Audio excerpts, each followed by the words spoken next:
Hey, it's Chris, Liege Games. Do you buy games and not know what to do with them when you don't like them? Have you ever had questions about how I should sell it, or what do I need to know, or just some tips and tricks for doing that? Well, let's talk about that for a couple minutes here, because I see that pop up a lot, and I see it across the board, no matter the forum, whether it's Reddit, Facebook, Board Game Geek. There's always some question of what's the best way? How should I approach this? What are just some general how to's and things to know?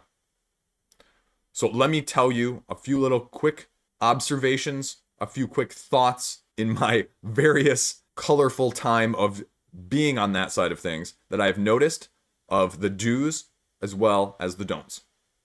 First up, price. I mean, obviously, price when you're selling is the make it or break it. The question always arises, how do I figure out what's the formula for a reasonable price that people are going to pick up? You also have to look at it from a buyer side of things. How much difference between what you're offering and what a retailer will offer for a brand new copy of the product is going to make that person be more enticed to get it from you rather than from them? That amount varies depending on who you ask. Most people say somewhere between 60 and 80%. The tricky part of that is you, as the individual seller, are most often not going to be if they hit a certain threshold. So that is another large factor that you have to take into account.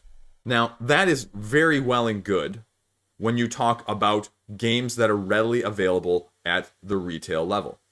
You can sort of base it off of that. If the game retails for $40, 80% of that would be 32, 60% of that would be 24. How much is shipping going to cost you? If shipping is going to cost you $8, well, the mid-20s is probably going to be a sweet point because they'll still be 20% below what the other person could get it at retail. But you have to realize as well that just because your game is still new in shrink, the other person on the other side of this trade or sale does not know you from Joe Schmo. And so they cannot necessarily take your word for it, in all honesty and transparency. So they have to be a little cautious, and that's where the discount comes in. In that example, 20% below still the retail price is something that people will jump at. Like I said, that applies very well on the retail side of things. Let's talk about the unavailable out of print side of things. People will often go, well, how do I price this? I hate to say this, but there's two common, very easy ways to do it. Let's take a quick example.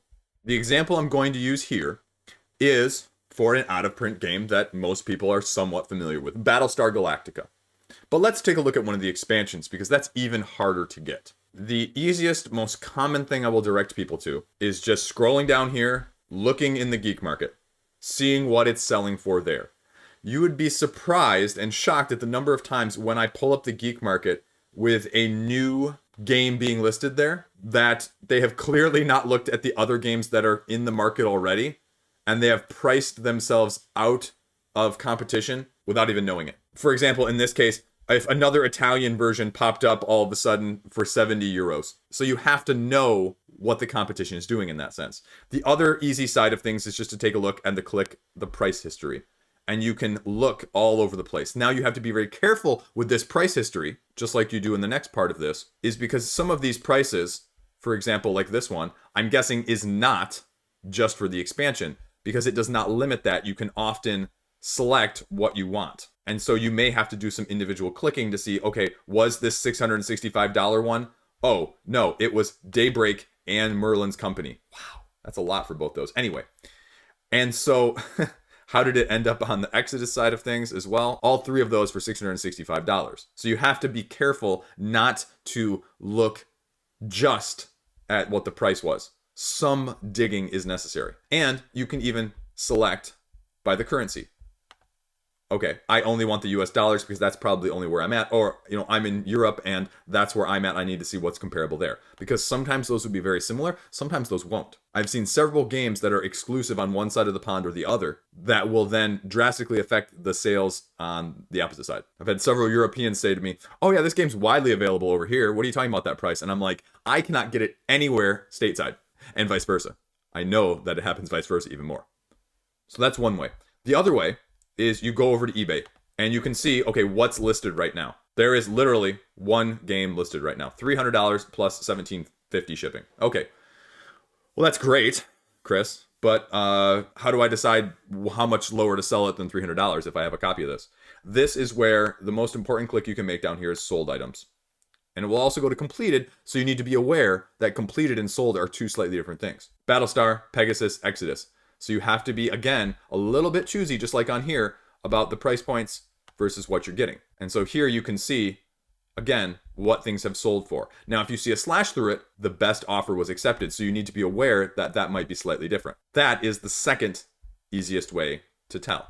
And you need to be clear, especially if it's only recently out of print or it's between printing runs, what the value is pre and post.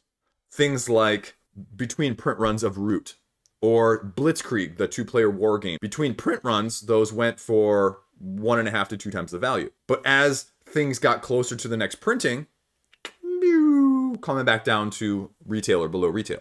So again, you just need to be aware, is it out of print? Is it between printings? When is the next printing going to be? How much demand is there going to be based on that time frame? Second point, it's a small thing on this one. This is a very small one. I see this on Facebook all the time, and I don't know how other people feel about this, but it sort of turns me off a little bit.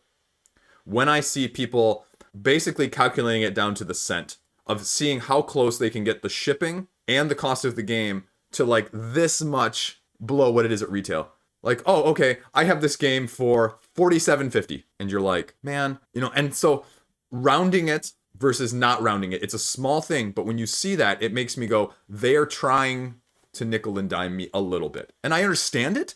At the same time, it doesn't make me want to look further at your deals because I can already probably tell that if you're pricing it like that, it's probably not going to be that much cheaper than where I could get it elsewhere. And I'm probably going to get it elsewhere. Because like I said, that difference between new and your copy is not going to be nearly big enough to entice me to trust your copy to get to me safely and completely. Third point, be patient.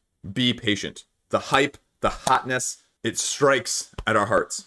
But the more patient you are, the better the deal you're going to get. It's true. And this plays into directly the fourth point that I'm going to make, is sometimes it pays to ask. Whether it's trading or selling, on the selling side, hey, are you flexible on this price at all? But make sure when you're sending these messages via Board Game Geek, Facebook, whatever it may be polite, common courtesy. It's not that difficult. You never know when you might be trying to deal with this person later. From the selling side of things, hey, how flexible is the price? Or from the trading side of things, sometimes it's worth asking, hey, are you open to trades if they're selling? Sometimes they'll say, sometimes they won't. So it's always worth asking. Worst they can do is say no. Or, hey, I have this trade list. Would you mind looking at it? Because I have had numerous times where people have been like, yeah, sure, I'll take a look. And you've been surprised by something on there that you'd be willing to trade for that you might not have thought of previously. Because yes, we all have this small select list of things that we want, but sometimes it's very easy to be surprised at, oh yeah, hey, actually that sounds like a great deal. That is what I end up doing a lot of the time on Board Game Geek. The trade lists on Board Game Geek are sometimes incomplete at best in terms of the wish lists or the want-in trades. And so I'm just politely sending messages to people on Board Game Geek saying, hey, do I have anything of interest? And the majority of them, because it's Board Game Geek, people feel obligated not even to respond. But there are plenty of people as well that politely respond and say, oh yeah, maybe this, or this. Or, hey, are you open to things outside your trade list? Or, yeah, I'd definitely be interested. You never know. And I've had more success that way with politely messaging people. And this is the key thing, not just sending a trade request. I have gotten way too many trade requests on Board Game Geek of things that they look on my want-in trade list and value-wise on the things that I have do not line up whatsoever. Whether that is value perceived or actual value. I literally just got a message the other day asking my $120 to $150 game valuation based on the stuff I just showed you, if I would trade it for something that is valued at about $45 right now. And I responded and I said, well, that's not really an even thing. And they're like, oh, well, I know. If you knew and you didn't even try and balance it out, why did you send me the message? Were you just hoping to take advantage of me? People realize that. There's enough knowledge that please do not try and take advantage of people because that also gets noticed. Don't lowball people. That leads me into my next point of that. You can, but again, you got to work with these people potentially later if you do this enough. So again, lowballing is a little bit rude. Like, hey, are you negotiable? Hey, are you willing to even this out? Hey, if I throw in some cash, just be polite and upfront about it. The last thing is math trades. If you're not familiar with what a math trade is, it's A sends one to B, B sends one to C, C sends one to A. And so everybody gets what they want. Board Game Geek does them literally monthly. They're a little bit finicky to set up in terms of some of the overhead nuance on the computer, but once you get in there, it's relatively easy. What I have found also works, especially in trades, is sometimes your best move is not getting what you want because you're not going to be able to match. But it is moving laterally to something that is just slightly higher up the rung that people are willing to trade, which then you can use to trade for the thing you want down the line. Whether that's one more step up or you have to do it once or twice more. And that, again, goes back to the beginning of being patient. How patient can you be to get what you want? And sometimes that's easier said than done.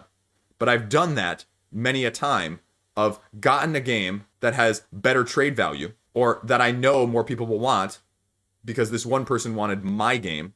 And then I can use that more popular or more interesting game from a value standpoint to get the thing that I really want. And that is sometimes, I think, highly overlooked. Now, again, it's going to cost you more shipping, but shipping once or twice is going to be less than buying some of that stuff new in the first place. And you're getting rid of something that you don't want at the same time. So it's the price, literally and figuratively, that you pay. What do you think? Have you done those things? Also, one last thing. Don't be the person on there. One last thing. Don't be the person, and we've all seen them, that puts it out there and says, I want Kingdom Death Monster and the all-in for Mythic Battle Pantheon, and I have 17 copies of Munchkin, 6 copies of Catan, and 7 copies of Monopoly, and I am not willing to ship, and I will only deal locally.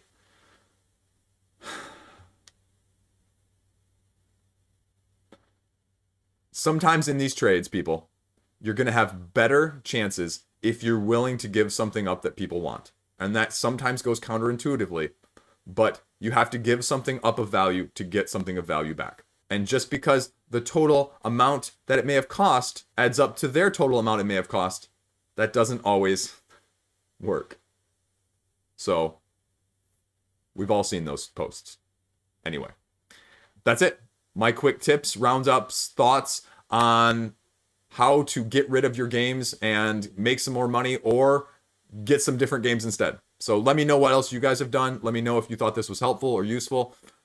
Thanks for watching and clicking. See you around, maybe with some new games next time. Not these, though. I like these. Stay classy.